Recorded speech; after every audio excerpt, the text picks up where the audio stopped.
Sir ಆಚೆ ಕಡೆ ಹೋಗೋಣ್ರಿ. ಹ್ಯಾಂಗ ಹೋಗೋರಿ ನೀವು? ಇದ್ರಾಗ ಹೇಳಂಗಿಲ್ಲ ರೀ. ಇದ್ರ ಇಲ್ಲಿ ಲೈವ್ ಬರಂಗಿಲ್ಲ ರೀ. ಹೋಗೋದು ಬೇಡ, ಆಚೆ ಕಡೆ ಎದಕ್ಕೆ ಹೋಗ್ತೀರಿ? ಲೈವ್ ಕ್ಲಿಯರ್ ಬರಲ್ಲ ರೀ. ಅಲ್ಲಿ ವಾರದ್ರಿ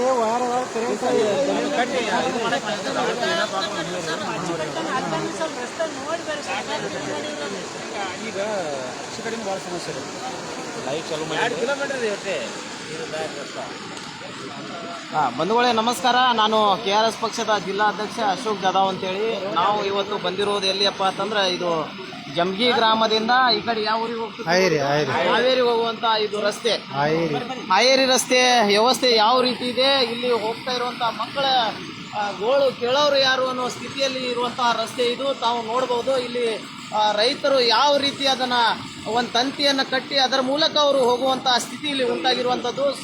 ದಿನಂಪ್ರತಿ ಇಲ್ಲಿ ನೂರಾರು ರೈತರು, ನೂರಾರು ಮಕ್ಕಳು ಸ್ಕೂಲಿಗೆ ಹೋಗುವಂಥ ರಸ್ತೆಯಲ್ಲಿ ಈ ಸ್ಥಿತಿಯಲ್ಲಿ ಇದ್ದಾಗ ಅವ್ರ ಮಕ್ಕಳು ಎಲ್ಲಿಂದ ಹೋಗಬೇಕು ಸ್ಕೂಲಿಗೆ, ಮತ್ತು ರೈತರ ಹೊಲಗಳಿಗೆ ಯಾವ ರೀತಿ ಅವರು ಹೋಗ್ಬೇಕು ಅನ್ನೋದು ವಿಚಾರ. ಅಧಿಕಾರಿಗಳು ಬಂದು ಇದನ್ನು ತಕ್ಷಣವೇ ನಾವು ಕೆಲಸ ಮಾಡ್ತೀನಿ ಅನ್ನೋ ವಿಚಾರವನ್ನು ಹೇಳಿ ಹೋದವರು ಸುಮಾರು ದಿನಗಳಾದರೂ ಇಲ್ಲಿ ಯಾರು ಬಂದೇ ಇಲ್ಲ ಅಂತ ಹೇಳ್ತಾ ಇದ್ದಾರೆ ರೈತರು ಕೂಡ. ನಾವು ನೋಡ್ಬೋದು ಇಲ್ಲಿ ಇಷ್ಟು ನೀರು ಹೋಗ್ತಾ ಇದ್ದಾಗ ರೈತರು ಯಾವ ರೀತಿ ಇಲ್ಲಿಂದ ಓಡಾಡಬೇಕು, ಏನು ಮಾಡ್ತಾ ಇದ್ದಾರೆ ನಮ್ಮ ಅಧಿಕಾರಿಗಳು, ಜಿಲ್ಲಾಧಿಕಾರಿಗಳು. ದಯವಿಟ್ಟು ತಮಗೆ ಕೈ ಮುಗಿದು ಕೇಳ್ಕೊತೀನಿ, ಈ ವಿಚಾರವಾಗಿ ತಾವು ದಯವಿಟ್ಟು ಗಮನ ಹರಿಸಬೇಕು.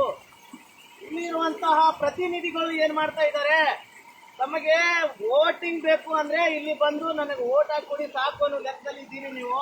ರೈತರ ಗೋಳು ಬಂದಾಗ ತಾವು ಯಾರೂ ಬರುವುದಿಲ್ಲ, ತಮಗೆ ಕೈ ಮುಗಿಬೇಕು, ಕಾಲು ಹಿಡಿಬೇಕು, ಆವಾಗ ಮಾತ್ರ ನೀವು ಏನಾದ ಮಾಡ್ತೀವಿ ಅನ್ನೋ ವಿಚಾರ ಹೇಳ್ತಾ ಇರ್ತೀವಿ.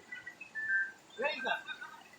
ರನ್ನಿಂಗ್ ಲೈವ್ ಅಲ್ಲಿ ಇದೆ ಸರ್, ನೀವು ಮಾತಾಡ್ತಿದ್ರೆ ಅಲ್ಲಿ ರೈತರು ಕೂಡ ಬನ್ನಿ ಸರ್, ಬನ್ನಿ ಈ ಕಡೆ. ಜನರು ಕೂಡ ನೋಡ್ತಾ ಇದ್ದಾರೆ ಈ ಭಾಗದ ಜನರ